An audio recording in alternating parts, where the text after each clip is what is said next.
Defesa de Moro da Lagnol sobre comercial é pífia. O site de extrema-direita que serve de porta-voz à dupla Sérgio Moro, Deltan Dallagnol apresentou, agora cedo, a defesa de ambos frente ao diálogo em que o procurador pede ao juiz dinheiro do caixa da 13ª Vara Criminal de Curitiba para pagar a produção de um comercial a favor das tais 10 medidas contra a corrupção. E, essencialmente, o fato de que a produção acabou sendo paga pelas associações de procuradores. É irrelevante, porque a conduta ilegal de pedir e de prometer, que fica clara no diálogo, veja ao final o vídeo da denúncia feita por Reinaldo Azevedo, com material do The-Intercept, basta para caracterizar os crimes de corrupção passiva e ativa, a teor dos artigos 317 e 333 do Código Penal. Art. 317. Solicitar ou receber, para si ou para outrem, direta ou indiretamente, ainda que fora da função ou antes de assumi-la, mas em razão dela, vantagem indevida, ou aceitar promessa de tal vantagem. Art. 333. Oferecer ou prometer vantagem indevida a funcionário público, para determiná-lo a praticar, omitir ou retardar ato de ofício. A consumação não é requisito do crime, portanto, é apenas agravante, como está no segundo parágrafo do artigo 317. Defenderam-se do que não se lhes acusa, como fica claro na fala de Reinaldo Azevedo, porque não tem como se defender da acusação real.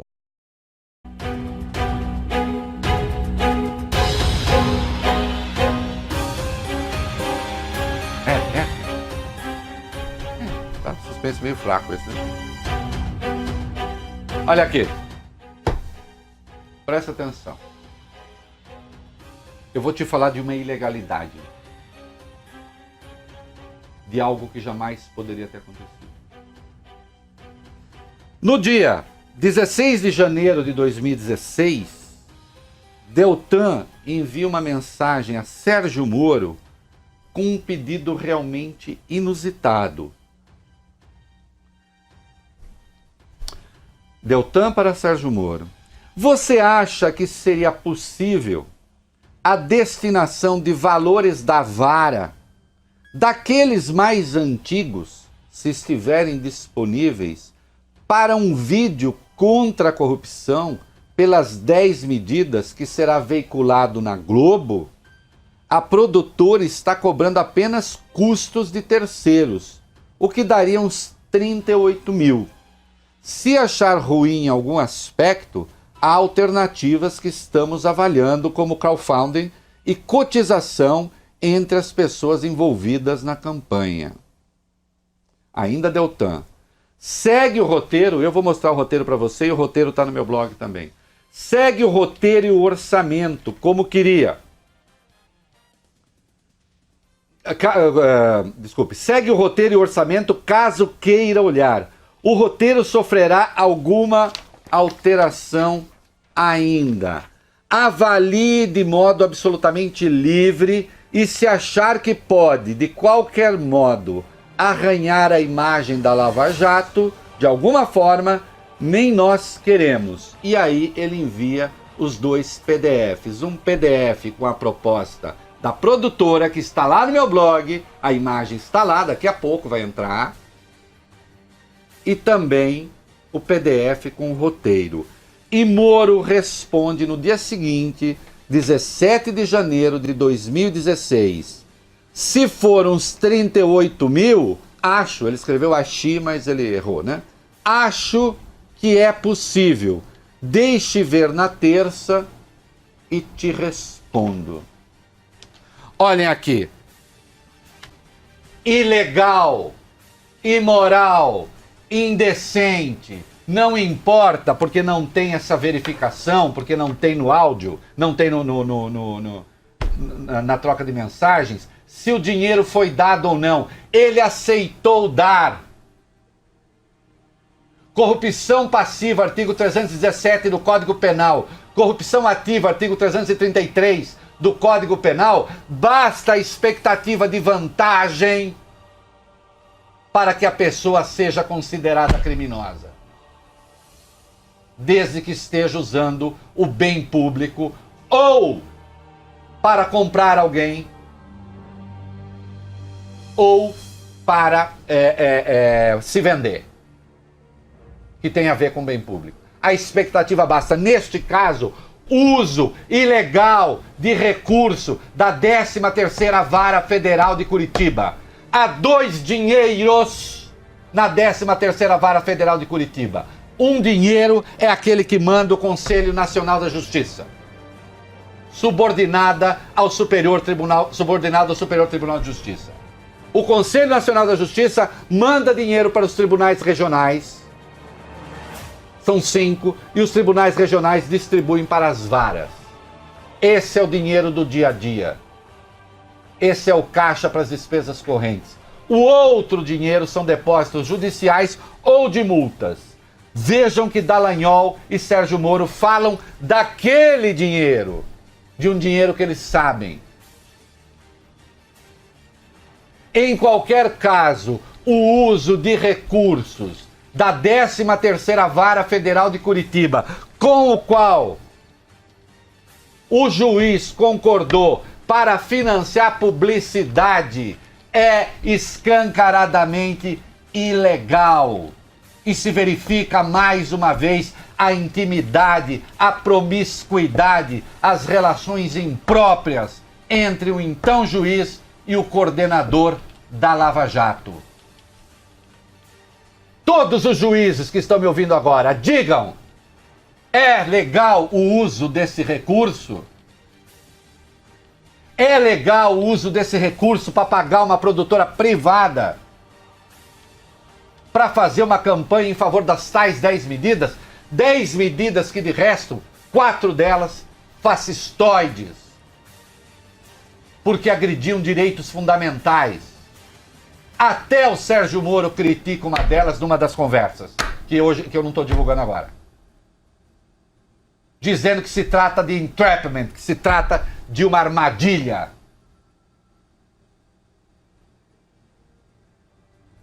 Dinheiro ilegal, usado ilegalmente.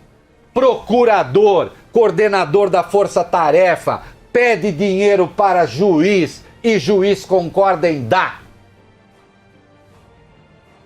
Dinheiro que pertence ou à 13ª Vara Federal de Curitiba, ou que vem de depósitos judiciais e multas. Agora eu quero perguntar ao Conselho Nacional de Justiça, ao ministro Humberto Martins, ao corregedor. O senhor disse que não cabia investigação de Sérgio Moro porque ele não é mais juiz. Mas pergunto, senhor corregedor, cabe investigação do tempo em que ele ficou comandando a 13ª Vara Federal ou não? Porque aí se trata do uso de dinheiro da justiça. E eu vou pro comercial porque ainda talvez não seja o pior, tem mais coisa e é pesada. Volto já. Você está ouvindo na Band News FM o É da Coisa. E estamos de volta. Quem estava acompanhando, Deltan Dallagnol pede ao juiz Sérgio Moro dinheiro da 13ª Vara Federal de Curitiba para financiar propaganda a ser veiculada na Globo, a produção da propaganda, em defesa das 10 medidas. O dinheiro da 13ª Vara ou é dinheiro do seu orçamento para despesas correntes, determinado pelo Conselho Nacional de Justiça, que manda para o Tribunal Regional Federal, que por sua vez distribui para as varas, e não pode se prestar a propaganda, ou é dinheiro de depósito judicial ou de multa, que igualmente não pode ser usado livremente pelos procuradores. Agora, nós estamos falando de uma turma que resolveu, por exemplo, pegar 2,5 bilhões de multa da Petrobras, que seria devida aos Estados Unidos e que foi paga no Brasil, para criar uma fundação, metade desse dinheiro para criar uma fundação de direito privado, ao arrepio da Procuradoria-Geral da República.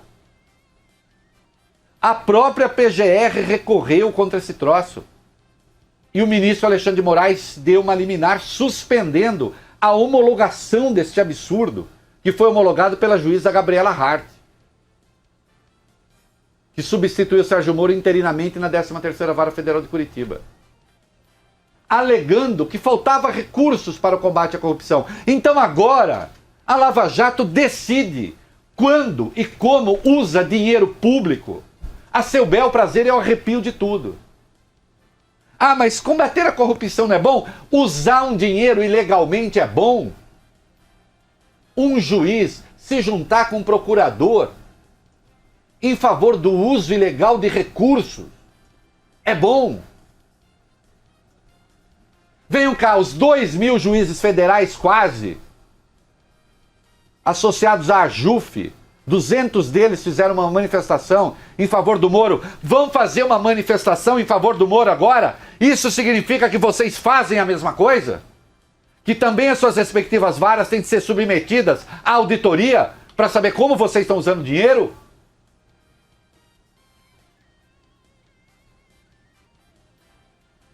Mas não é. Pasmem, isso é muito grave, mas não é o mais grave. Porque agora nós vamos falar de uma coisa que incide no vício do devido processo legal,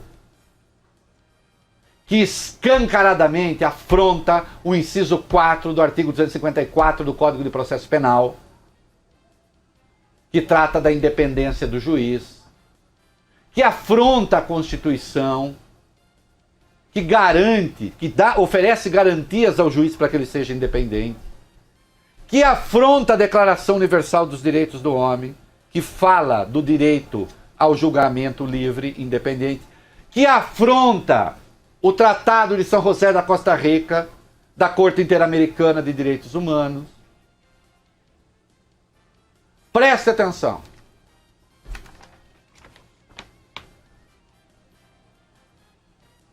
No dia 3 de setembro de 2015, Deltan Dallagnol manda uma mensagem para Sérgio Moro.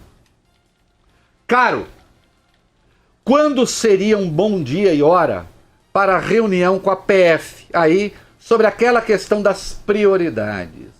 Sua presença daria uma força moral nessa questão da necessidade de priorização e evitaria parecer que o MPF quer impor agenda. Aí responde Sérgio Moro, nesse dia: sem tempo para reuniões nesta ou na próxima semana. Notem que ele não está dizendo não vou fazer porque seria um absurdo. Não. Só está dizendo que não tem tempo. O Deltan, no dia 16 de outubro, volta à carga. Caro juiz, seria possível reunião no final de segunda, para tratarmos de novas fases, inclusive capacidade operacional e data, considerando o recesso, incluiria PF também. 17 de outubro agora, diz Sérgio Moro. Penso que seria oportuno, mas segunda seria um dia difícil. Terça seria ideal. Moro ainda. A não ser que seja segunda pela manhã. Deltan, terça, 9 a.m. Ele não usa 9 da manhã, não. 9 a.m., porque, enfim, americanos, né? Terça a.m., pode ser? Aí Deltan, ou 10, no dia 18, o juiz decide, 10h30. No dia 19, marcado então. E aí, uma outra coisa que nem vai caber agora, diz Moro para Deltan: decretei nova prisão de 3 do Odebrecht tentando não pisar em ovos. Receio alguma reação negativa do STF. Convém talvez vocês avisarem PGR. Aí responde Deltan: marcado, show. Prestem atenção. Prestem atenção. Se já é muito grave que Ministério Público e juiz se reúnam para definir novas fases da Operação Lava Jato, o planejamento da Lava Jato, o que evidencia que Sérgio Moro não era juiz isento, não era juiz imparcial. Ele era o real coordenador da Força-Tarefa. Isso já tinha ficado claro desde a primeira série de diálogos divulgada pelo Intercept Brasil. Mas agora o que nós temos aqui é reunião com a Polícia Federal também. Nós temos um juiz, tínhamos um juiz, que hierarquizou de tal maneira a investigação, misturando o seu papel com a investigação e com o órgão que oferece a denúncia, a acusação, que as reuniões eram marcadas com a sua presença.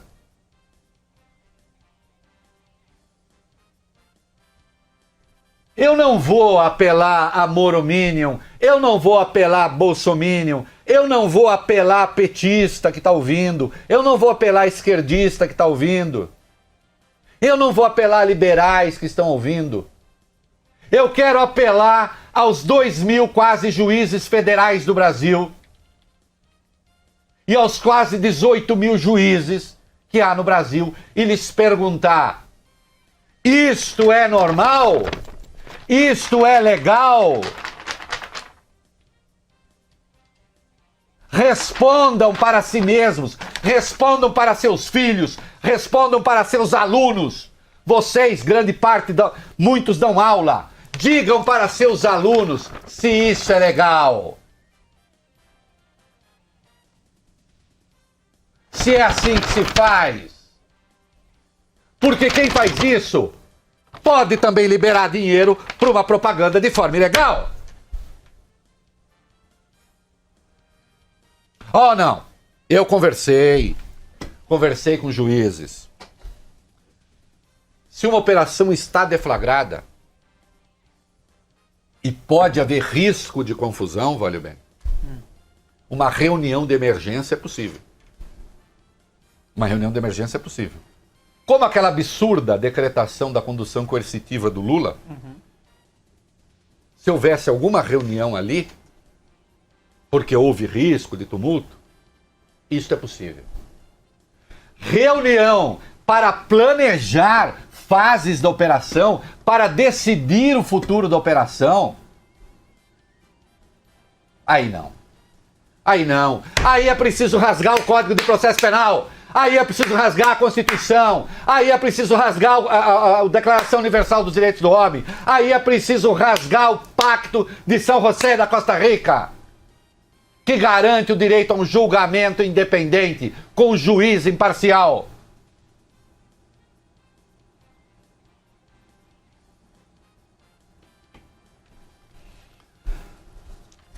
Isso foi submetido previamente a eles? Não, porque eu já sei a resposta, de todo modo, eles dizem que não reconhecem a autenticidade. Bom, o roteiro que o Dallagnol mandou para o Moro está lá. Eu pergunto se o Moro reconhece o roteiro. O orçamento mandado pela empresa está lá. Ou a empresa vai negar que existe o orçamento? Mas em havendo explicação, que não seja ofensa, a gente publica. Não adianta Dallagnol me chamar de blogueiro, como se isso fosse ofensa, que eu não ligo. Ou me chamar de jurista, entre aspas, porque eu também não ligo. Até porque eu sou blogueiro com muita honra. Com muita honra. 13 anos de blog. Hoje, graças a Deus, o mais lido UOL, e não estou falando isso com jactância.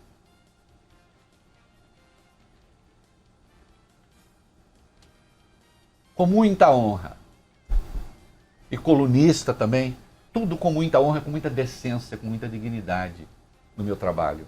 Defendendo sempre a lei, defendendo sempre o Estado de Direito, defendendo sempre o devido processo legal. Os petistas sabem o quanto eu briguei com eles. E eles sabem também o quanto me ofenderam. Se eu tivesse medo de desqualificação, se eu tivesse medo de ofensa, quando o PT parecia mais eterno do que os diamantes, eu não teria feito as críticas que fiz. Não obstante, assim que eu notei ilegalidades na Lava Jato, passei a criticar sim, e que fique claro ainda uma vez. Alguns idiotas dizem que eu passei a bater na Lava Jato quando vazaram uma conversa minha com uma fonte que de resto não tinha nada de legal. Não! Eles só vazaram a minha conversa com a fonte que aconteceu em 2017, porque eu já estava batendo na Lava Jato. Em 2016, na primeira série de diálogos do Intercept, já ficou claro que o Deltan se referia a mim em conversa com o Moro como jurista, entre aspas. Eu posso ser jurista, entre aspas, mas sou cidadão, sou jornalista e tenho vergonha na cara, sem aspas. Tchau.